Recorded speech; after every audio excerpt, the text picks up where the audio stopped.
Hello students, this is Jagdeep Singh. So today we will discuss the second chapter of the literature of the 10th PSV class. This is the English lecture of the 10th class.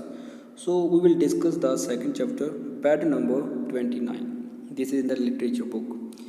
The chapter is written by Tariq Rahman. You have to remember the name of the author also.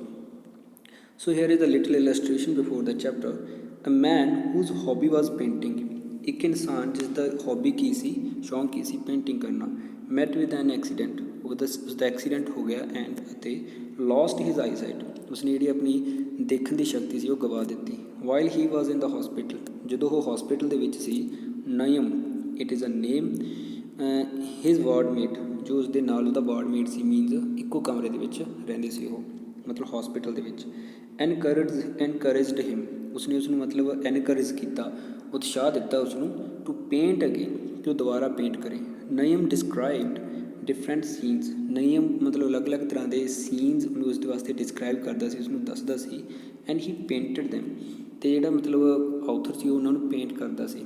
ਨਯਮ left the hospital before the author got his eyesight back, ਨਯਮ ਨੇ hospital ਛੱਡਤਾ ਸੀ ਜਦੋਂ author ਨੇ ਆਪਣੀ ਜਿਹੜੀ ਨਿਗਾਹ ਉਹ ਵਾਪਿਸ ਹਾਸਲ ਕਰ ਲਈ ਸੀ। ਹੂ ਵਾਜ਼ ਨਯਮ, ਨਯਮ ਕੌਣ ਸੀ, and he why did he leave the hospital, ਅਤੇ ਉਸਨੇ ਹਸਪਤਾਲ ਕਿਉਂ ਛੱਡਿਆ। ਇਹ ਸਾਰੇ ਕੁਐਸਚਨ ਦੇ ਆਨਸਰ ਆਪਾਂ ਨੂੰ ਚੈਪਟਰ ਪੜ੍ਹਨ ਤੋਂ ਬਾਅਦ ਮਿਲਣਗੇ। So let's read the chapter. Brakes ਸ਼ਰੀਕ, ਇੱਕੋ ਲਖਤ ਬ੍ਰੇਕ ਰੁਕੇ, ਸ਼ਰੀਕ ਹੁੰਦਾ ਮਤਲਬ ਬਹੁਤ ਤਿੱਖੀ ਆਵਾਜ਼ ਹੋਣੀ, high pitched sound. Something struck, ਕੁਛ ਵੱਜਿਆ। ਸਮਵਨ ਕ੍ਰਾਈਡ, ਕੋਈ ਰੋਇਆ। And there was darkness spreading all around me, ਅਤੇ ਮੇਰੇ ਆਲੇ ਦੁਆਲੇ ਹਨੇਰਾ ਛਾ ਗਿਆ। Pain left in my whole body, ਜਿਹੜਾ ਦਰਦ ਸੀ ਉਹ ਮੇਰੀ ਸਾਰੀ ਬੋਡੀ ਦੇ ਵਿੱਚ ਹੋ ਰਿਹਾ ਸੀ। ਲੈਫਟ ਹੁੰਦਾ ਮਤਲਬ ਇੱਕੋ ਲਖਤ, ਸਡਨਲੀ ਕੁਛ ਵੀ ਹੋ ਜੇ ਉਹਨੂੰ ਬੋਲਦੇ ਨੇ left. This the second form of the leap. So ਇੱਕੋ ਲਖਤ ਜਿਹੜਾ ਮਤਲਬ ਦਰਦ ਸੀ ਉਹ ਮੇਰੀ ਸਾਰੀ ਬੋਡੀ ਦੇ ਵਿੱਚ ਚਲਾ ਗਿਆ। And a gentle voice said, ਇੱਕ ਮਤਲਬ ਬਹੁਤ ਹੀ ਨਰਮ ਆਵਾਜ਼ ਵਿੱਚ ਕਿਸੇ ਨੇ ਮੈਨੂੰ ਕਿਹਾ, ਪਲੀਜ਼ ਡੋਂਟ ਰਿਮੂਵ ਸਰ, ਕਿਰਪਾ ਕਰਕੇ ਨਾ ਹੱਲੋ sir. It might be dangerous, ਇਹ ਖਤਰਨਾਕ ਹੋ ਸਕਦਾ ਹੈ। I try to understand what had happened, ਮੈਂ ਸਮਝਣ ਦੀ ਕੋਸ਼ਿਸ਼ ਕਰ ਰਿਹਾ ਸੀ ਕਿ ਕੀ ਵਾਪਰ ਗਿਆ।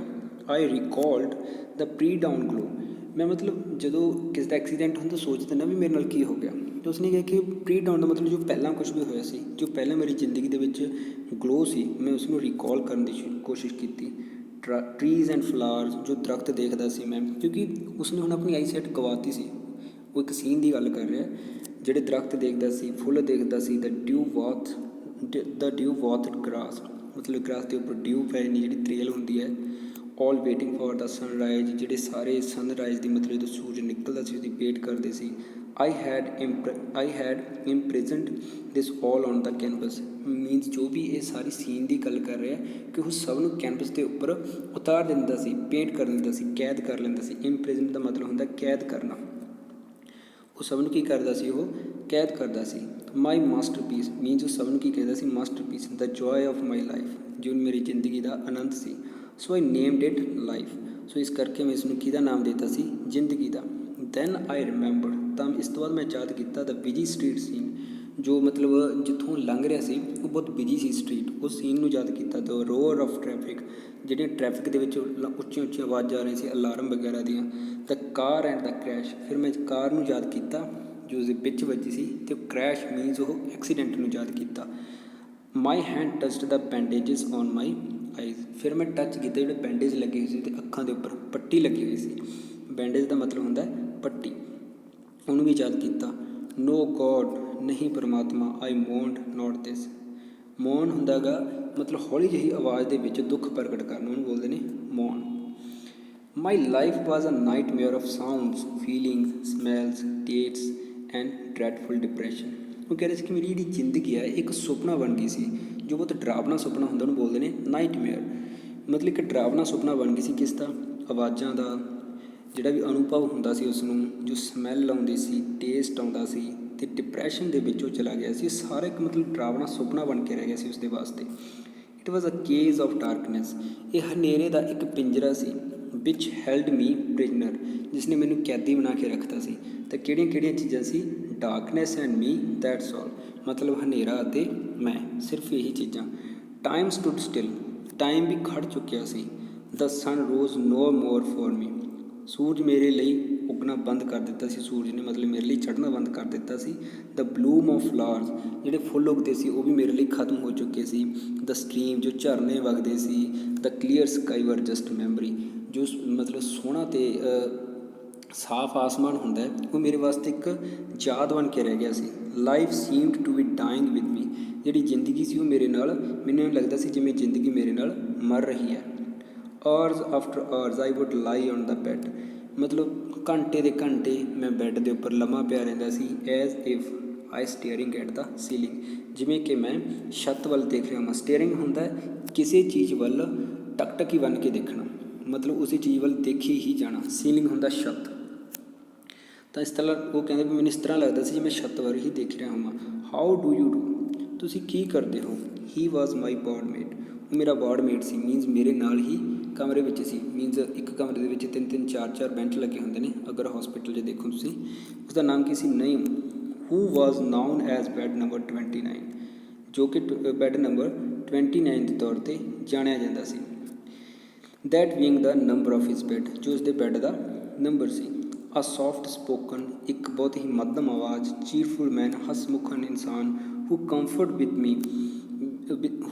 ਮੀ ਵਿਦ ਮੈਨੀ ਅ ਸਟੋਰੀ, ਜੋ ਮੈਨੂੰ ਮਤਲਬ ਆਨੰਦ ਦਿੰਦਾ ਸੀ, ਮੇਰੇ ਦਿਲ ਨੂੰ ਆਨੰਦ ਦਿੰਦਾ ਸੀ ਬਹੁਤ ਸਟੋਰੀਜ਼ ਸੁਣਾ ਕੇ। Diverted my mind from the shocking realities of my life, ਜਿਵੇਂ ਮੇਰੀ ਜ਼ਿੰਦਗੀ ਦੇ ਵਿੱਚ ਬਹੁਤ ਸ਼ੌਕਿੰਗ ਘਟਨਾਵਾਂ ਵਰਤੀਆਂ ਸੀ ਉਹ ਰਿਐਲਿਟੀ ਤੋਂ ਦੂਰ ਕਰਦਾ ਸੀ, ਮੀਨਸ ਮੇਰੀ ਲਾਈਫ ਨੂੰ। ਐਕਸੈਪਟ ਹੀ ਲਿਮਟ, ਜੋ ਮਤਲਬ ਲੰਗੜਾ ਕੇ ਤੁਰਦਾ ਸੀ ਉਸ ਤੋਂ ਬਿਨਾਂ। And was on bed number 29, ਅਤੇ ਜੋ ਉਹਦਾ ਬੈੱਡ ਨੰਬਰ ਕਿੰਨਾ ਸੀ 29। I hardly knew anything about it, ਮੈਂ ਉਸਦੇ ਬਾਰੇ ਬਹੁਤ ਘੱਟ ਜਾਣਦਾ ਸੀ। ਹਾਰਡਲੀ ਦਾ ਮਤਲਬ ਹੁੰਦਾ ਹੈ ਬਹੁਤ ਘੱਟ, ਮੈਂ ਉਸਦੇ ਬਾਰੇ ਬਹੁਤ ਘੱਟ ਜਾਣਦਾ ਸੀ। ਹੀ ਵੰਡਰਫੁਲੀ ਡਿਸਕ੍ਰਾਈਬ ਦਾ ਵਰਡਸ ਹੋਪਿੰਗ, ਉਹ ਬਹੁਤ ਵਧੀਆ ਤਰੀਕੇ ਨਾਲ ਜਿਹੜੇ ਵਰਡਸ ਹੁੰਦੇ ਨੇ ਹੋਪ ਕਰਦੇ ਨੇ, ਕੁੱਦਦੇ ਰਹਿੰਦੇ ਨੇ, ਇੱਧਰ ਤੋਂ ਉੱਧਰ ਜਾਂਦੇ ਨੇ, ਉਸਨੂੰ ਬਹੁਤ ਵਧੀਆ ਤਰੀਕੇ ਨਾਲ ਡਿਸਕ੍ਰਾਈਬ ਕਰਦਾ ਸੀ। Among smiling brightness of morning, ਜੋ ਚੜ੍ਹਦੀ ਸਵੇਰ ਹੈ ਉਹਦੀ ਮੀਨਸ ਜਿਹੜੀ ਚਮਕਾਹਟ ਹੁੰਦੀ ਹੈ, ਚਮਕਦਾਰ ਹੁੰਦੀ ਹੈ, ਉਹਦੀ ਸਮਾਈਲ ਨੂੰ ਬਹੁਤ ਵਧੀਆ ਡਿਸਕ੍ਰਾਈਬ ਕਰਦਾ ਸੀ। That I imagined I could see the scene myself, ਜਿਸ ਨੂੰ ਮੈਂ ਇਮੇਜਿਨ ਕਰਦਾ ਸੀ ਆਪਣੇ ਦਿਮਾਗ ਦੇ ਵਿੱਚ ਵੀ ਹਾਂ ਉਹ ਬੋਲ ਰਿਹਾ ਤਾਂ ਇਸ ਤਰ੍ਹਾਂ ਹੋ ਸਕਦਾ। Go on I would urge whenever his voice stopped, ਮੈਂ ਉਸਨੂੰ ਕਹਿੰਦਾ ਸੀ, ਉਸਨੂੰ ਮਤਲਬ ਅਰਜ ਕਰਦਾ ਸੀ ਇਮੋਸ਼ਨਲੀ ਕਿ ਹਾਂ ਤੂੰ ਅੱਗੇ ਬੋਲ, ਜੋ ਵੀ ਤੂੰ ਕੁਛ ਬੋਲ ਰਿਹਾ, ਜਦੋਂ ਉਹ ਬੋਲਣਾ ਬੰਦ ਕਰ ਦਿੰਦਾ ਸੀ। ਥਸ ਹੀ ਵੁੱਡ ਮਿੰਟਲੀ ਡਿਸਕ੍ਰਾਈਬ ਦਾ ਸੀਨ ਆਊਟਸਾਈਡ ਹਿਜ਼ ਵਿੰਡੋਜ਼ ਦਾ ਹੋਲ ਡੇ, ਮੀਨਸ ਉਹ ਤਾਂ ਜਦੋਂ ਉਹ ਬੰਦ ਕਰਨ ਤੋਂ ਉਹਨੂੰ ਅਰਜ ਕਰਦਾ ਸੀ ਤਾਂ ਉਹ ਉਸੇ ਟਾਈਮ ਮਿੰਟਲੀ ਹੁੰਦਾ ਹੈਗਾ ਉਦੋਂ ਹੀ ਬੋਲਣਾ ਸ਼ੁਰੂ ਕਰ ਦੇਣਾ, ਤਾਂ ਉਹ ਉਦੋਂ ਹੀ ਬੋਲਣਾ ਸ਼ੁਰੂ ਕਰ ਦਿੰਦਾ ਸੀ। ਅਤੇ ਜੋ ਵੀ ਉਹਦੀ ਵਿੰਡੋਜ਼, ਜਿਹੜੀ ਉਹਦੀ ਖਿੜਕੀ ਸੀ, ਉਹਦੇ ਬਾਹਰ ਕੁਛ ਵੀ ਹੁੰਦਾ ਉਹਨੂੰ ਡਿਸਕ੍ਰਾਈਬ ਕਰਦਾ ਸੀ। ਦਿਸ ਗੇਵ ਹੋਪ ਟੂ ਮੀ, ਇਹ ਮੈਨੂੰ ਇੱਕ ਆਸ ਦਿੰਦੀ ਸੀ। ਲਿਸਨ, ਸੁਣੋ। ਹੀ ਸੈਡ ਵਨ ਮੋਰਨਿੰਗ, ਉਸਨੇ ਕਿਹਾ ਕਿ ਸੁਣੋ, ਇੱਕ ਜਦੋਂ ਮੋਰਨਿੰਗ ਸੀ ਉਹਦੇ ਵਿੱਚ ਉਹਨੇ ਕਿਹਾ ਕਿ ਸੁਣੋ। ਸਟਾਰਟ ਪੇਂਟਿੰਗ, ਕਿ ਪੇਂਟ ਕਰਨਾ ਸ਼ੁਰੂ ਕਰ ਦਿਓ। Which as you said why your hobby before, ਜੋ ਤੁਹਾਡਾ ਸ਼ੌਂਕ ਸੀ ਪਹਿਲਾਂ, ਜਿਵੇਂ ਕਿ ਤੁਸੀਂ ਮੈਨੂੰ ਦੱਸਿਆ ਸੀ। ਆਈ ਲੈਸਟ ਆਊਟ ਐਟ, ਮੈਂ ਉਸਨੂੰ ਲੈਸਟ ਹੁੰਦਾ ਹੈਗਾ ਜੋ ਆਪਣੇ ਹੱਥ ਦੇ ਵਿੱਚ ਹੁੰਦਾ ਉਹੀ ਕਿਸੇ ਦੇ ਮਾਰਨਾ। ਲੈਸਟ ਆਊਟ ਮੀਨਸ ਕਿਸੇ ਨੂੰ ਸੋਟੀ ਨਾਲ ਕੁੱਟਣਾ, ਮੀਨਸ ਮੇਰੇ ਹੱਥ ਦੇ ਵਿੱਚ ਸੋਟੀ ਸੀ, ਮੈਂ ਉਹੀ ਉਸਦੇ ਮਾਰੀ। ਆਈ ਸ਼ਾਊਟਡ, ਮੈਂ ਬਹੁਤ ਉੱਚੀ ਬੋਲਿਆ। ਗੈਟਿੰਗ ਹਿਸਟਰੀਕਲ, ਮੈਂ ਆਪਣੇ ਆਪੇ ਤੋਂ ਬਾਹਰ ਹੋ ਗਿਆ। ਹਿਸਟੋਰੀਕਲ ਹੁੰਦਾ ਕਿ ਆਪਣੇ ਆਪੇ ਤੋਂ ਬਾਹਰ ਹੋ ਜਾਣਾ। That he had no right to joke about my art, means ਉਹਦੇ ਕੋਲ ਕੋਈ ਰਾਈਟ ਨਹੀਂ ਸੀ, ਅਧਿਕਾਰ ਨਹੀਂ ਸੀ ਕਿ ਉਹ ਮੇਰੀ ਆਰਟ ਬਾਰੇ ਕੁਛ ਨਾ ਕੁਛ ਜੋਕ ਬਣਾਵੇ, ਕੋਈ ਮਜ਼ਾਕ ਬਣਾਵੇ। ਹੀ ਲਿੰਪਡ ਅਵੇ ਟੂ ਹਿਜ਼ ਬੈੱਡ, ਉਹ ਲੰਗੜਾਉਂਦਾ ਆਪਣੇ ਬੈੱਡ ਵੱਲ ਚਲਾ ਗਿਆ। ਡੇਜ਼ ਪਾਸਟ, ਦਿਨ ਬੀਤਦੇ ਗਏ। Then one day I asked him if he had been moved by anything, ਮੈਂ ਉਸਨੂੰ ਪੁੱਛਿਆ ਕਿ ਤੂੰ ਕੋਈ ਕਿਸੇ ਚੀਜ਼ ਨੂੰ ਹਿਲਾ ਸਕਦਾ, ਕਿਸੇ ਵੀ ਚੀਜ਼ ਨੂੰ।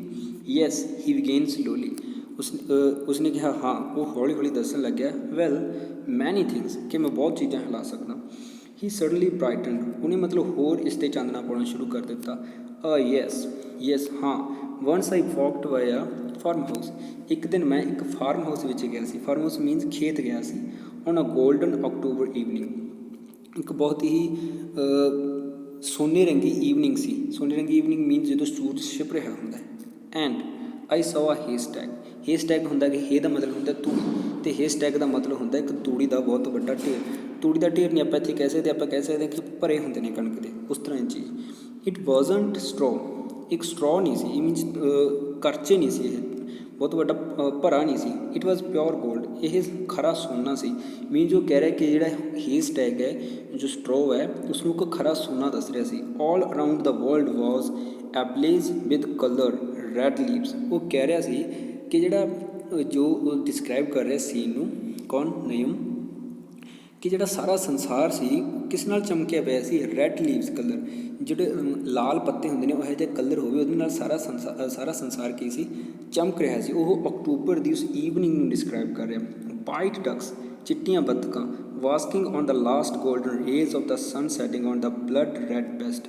ਮੀਨਸ ਉਹ ਜਿਹੜੀ ਧੁੱਪ ਹੁੰਦੀ ਹੈ ਸ਼ਾਮ ਦੀ, ਉਸਨੂੰ ਸੇਕ ਰਹੀਆਂ ਸੀ। ਵਾਸਕਿੰਗ ਹੁੰਦਾ ਕਿਸੇ ਗਰਮਾਹਟ ਨੂੰ ਸੇਕਣਾ, ਕਿਸੇ ਵੀ ਗਰਮਾਹਟ ਨੂੰ ਸੇਕਣਾ ਨੂੰ ਕੀ ਬੋਲਦੇ ਆ, ਬਾਸਕਿੰਗ।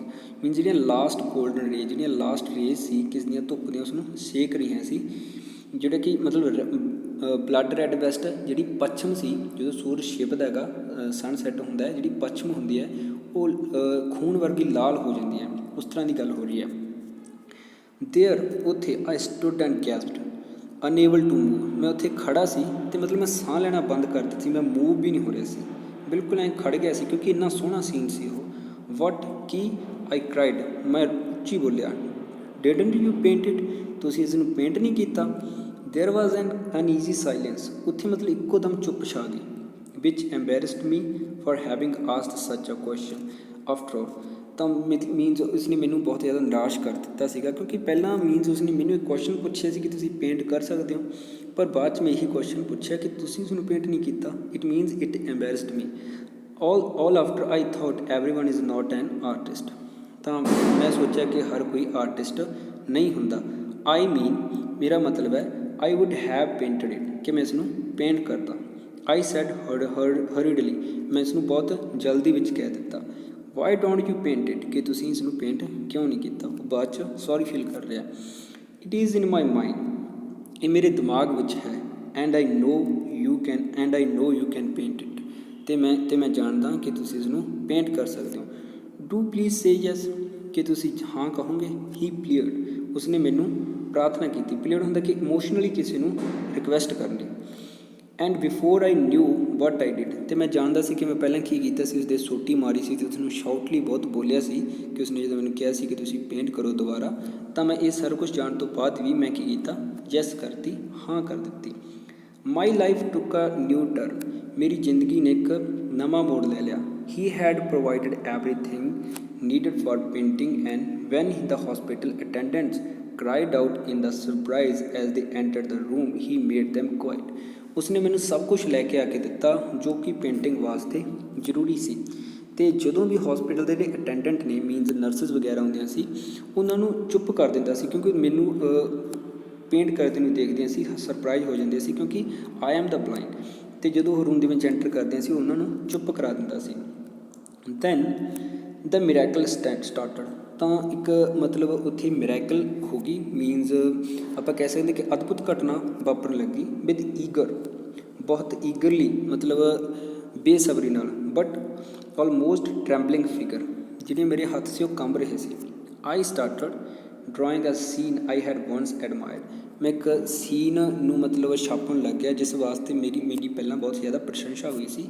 ਆਈ ਲੇਬਰਡ ਔਨ, ਮੈਂ ਬਹੁਤ ਜ਼ਿਆਦਾ ਸਖਤ ਮਿਹਨਤ ਕੀਤੀ ਸੀ। And on sketching the scene from the canvas of my memory on the paper, ਇਸ 'ਤੇ ਬਹੁਤ ਜ਼ਿਆਦਾ ਸਖਤ ਮਿਹਨਤ ਲੱਗ ਰਹੀ ਸੀ ਕਿ ਪਹਿਲਾਂ ਜਿਵੇਂ ਮੈਂ ਕੈਨਵਸ 'ਤੇ ਇੱਕ ਪਰਦੇ 'ਤੇ ਇੱਕ ਕੱਪੜੇ 'ਤੇ ਛਾਪਦਾ ਸੀ, ਹੁਣ ਉਹੀ ਚੀਜ਼ ਮੈਂ ਕਿਸ 'ਤੇ ਛਾਪ ਰਿਹਾ, ਇੱਕ ਪੇਪਰ 'ਤੇ ਛਾਪ ਰਿਹਾ। ਮੀਨਸ ਇਸ ਵਾਸਤੇ ਬਹੁਤ ਜ਼ਿਆਦਾ ਮਿਹਨਤ ਲੱਗ ਰਹੀ ਸੀ ਮੈਨੂੰ। Too absorbed to think of my blindness, means ਮੈਂ ਇਸ ਸੋਚ ਵਿੱਚ ਬਹੁਤ ਜ਼ਿਆਦਾ ਖੋ ਗਿਆ ਸੀ, ਅਬਜ਼ੋਰਵ ਹੋ ਗਿਆ ਸੀ, ਬਹੁਤ ਜ਼ਿਆਦਾ ਖੋਇਆ ਪਿਆ ਸੀ ਕਿ ਮੈਂ ਕੀ ਹਾਂ, ਇੱਕ ਬਲਾਈਂਡ ਪਰਸਨ ਹਾਂ। ਆਈ ਫਿਨਿਸ਼ਡ ਦਾ ਸੀਨ, ਮੈਂ ਛਾਪਣਾ ਖਤਮ ਕਰ ਦਿੱਤਾ। And in a shaky voice called for a voice, ਨਹੀਂ, ਮੈਂ ਇੱਕ ਸ਼ੇਕੀ ਮੀਨਸ ਜਿਹੜੀ ਕੰਬ ਰਹੀ ਆਵਾਜ਼ ਹੁੰਦੀ ਹੈ ਉਸ ਦੇ ਵਿੱਚ ਨਯਮ ਨੂੰ ਬੁਲਾਇਆ। He bounded to my bed, ਉਹ ਮੇਰੇ ਬੈੱਡ ਦੇ ਕੋਲ ਆ ਗਿਆ। For a while I heard nothing, ਕੁਛ ਸਮੇਂ ਲਈ ਮੈਂ ਕੁਛ ਵੀ ਨਹੀਂ ਸੁਣਿਆ। ਮਾਈ ਹਾਰਟ ਸ਼ੈਂਕ, मेरा दिल बिल्कुल बंद हो गया कि हाँ शायद मैं बहुत गंदा किया। I must have bungled it. Bungled होंदा है कुछ क्लमजी करना, बहुत मीनस कह सकते हैं मैसअप कर देना किसी चीज़ को, बहुत गंदा बनाना। आई थॉट, मैं सोचा कि मैं किस चीज़ को बहुत ज़्यादा गंदा करता। Then his voice broke the silence, तो वह बोलिया तो उसकी जी वॉइस थी उसने साइलेंस को खत्म कर दिता। इट इज़ मार्बलस, ये बहुत बहुत सोहना है। मार्बलस होंदा बहुत बहुत ज़्यादा सोहना होना किसी चीज़ का। इट इज़ अनबिलीवेबल, यह ना विश्वास करन योग है। यू आर अ जीनियस, तुसी एक महान इंसान हो। मैन अ जीनियस, तुसी एक महान इंसान हो। Who would say you are a blind, कौन कह सकता है कि तुसी अन्ने हो। I felt relaxed and I said, मैं मतलब एक रिलीव फील किया, रिलैक्स किया, तो मैं कहा रियली, सच्ची मुच्ची। I could never believe it, मैं कभी भी विश्वास नहीं कर सकता। Had it not happen with my self, कि यह मेरे नाल वापरेगा। So this is the half story which I explain you. So the remaining portion of the story we will discuss on tomorrow. So what do you have to do? What is the homework for you? The homework is you have to write the answers of the first 4 questions. Let me show you the questions. Yes, here are the questions. First question, second question, third question and fourth question. There are the answers also which are given in this video. Let me show you. Where are the answers? Yes, here are the answers which we have to write. Here are the first 3 answers, first, second, third. You can pause the video to write down these answers, and then there are the first 4 answer, fourth answer. Here is, you can also write the answer from here. But if you want to write down the answer on your own by watching the chapter, then you can also write your answer on your own. But if you want any help, then you can write down the answers from here. So thank you very much. The remaining portion of the chapter we will discuss on tomorrow. Thank you very much.